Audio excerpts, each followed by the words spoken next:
Have you ever thought about people who live in a world of constant fear and anxiety? Today, more than 580 million children worldwide live in poverty. Around 400 million children regularly experience physical punishment and psychological abuse from adults. Every third woman experiences physical violence during her lifetime, and 264 million children become victims of bullying in school every year. In addition, millions of children around the world grow up in families affected by alcohol or drug addictions of their parents. More and more people suffer from mental health disorders and urgently need support and understanding. Without help, people either pass this pain onto others or, unable to cope with it, choose the most desperate path, ending their lives. My name is Jasupova Kamila, and I would like to share how I came up with the idea of resisting violence and psychological pressure through a digital solution.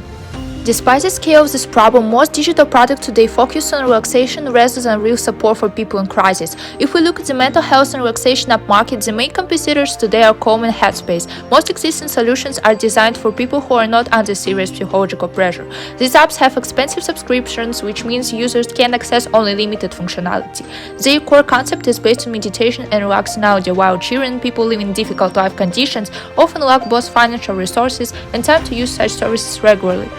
What these people really need are conversations, understanding, and a safe space where they can feel protected and not alone, a space where violence is no longer part of everyday life. My application Alem is a unique startup project. It's not a relaxation app, it is an anonymous digital shelter for people living under violence and constant stress. Using the 3 tiers among customers, Alem creates a true blue ocean. Tier 1 includes people who already need help but have not actively searched for it yet. They may feel ashamed, unsafe, or unsupported by existing apps. Children in this group often find meditation boring, need games and human connection instead. Tier 2 includes vulnerable people who do not trust existing mental health apps because of high prices, lack of privacy, or unsuitable content.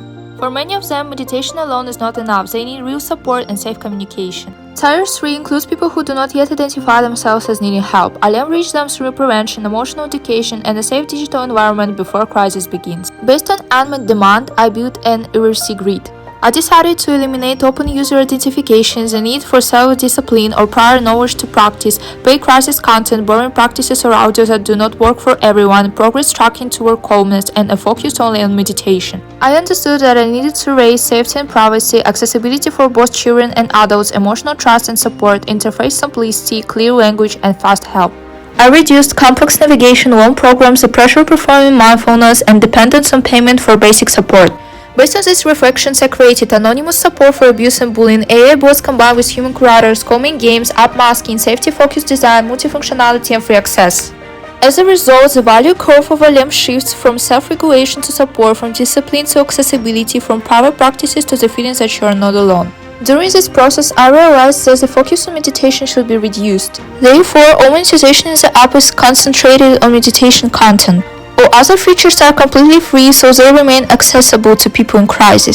My most original development is an AI bot for anonymous support and communication. In truly difficult situations, users can access a chat with a real human curator who responds as quickly as possible and helps calm them in dangerous moments. To make the experience safer, I implemented app masking. The app looks neutral and changed 3 icons over time. For children, special calming games were designed that cannot be found elsewhere. These games focus on stabilizing the nervous system through breathing and rhythm. For children, this is more interactive and effective than meditation. Alem is a tool that can first and foremost help people while also becoming a successful business idea. It is a blue ocean because it captures untapped demand. Existing apps operate in the well-being category. Alem creates a new category, digital psychological safety.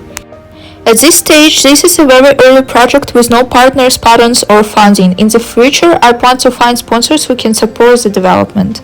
Throughout my life, I have seen my mother involved in charity work, and I truly understand how Alem can help change the world. We must always remember that violence creates violence, and until it's stopped, it will continue to spread. This is not just my business idea, it is a dream that the Blue Ocean competition helped bring to life.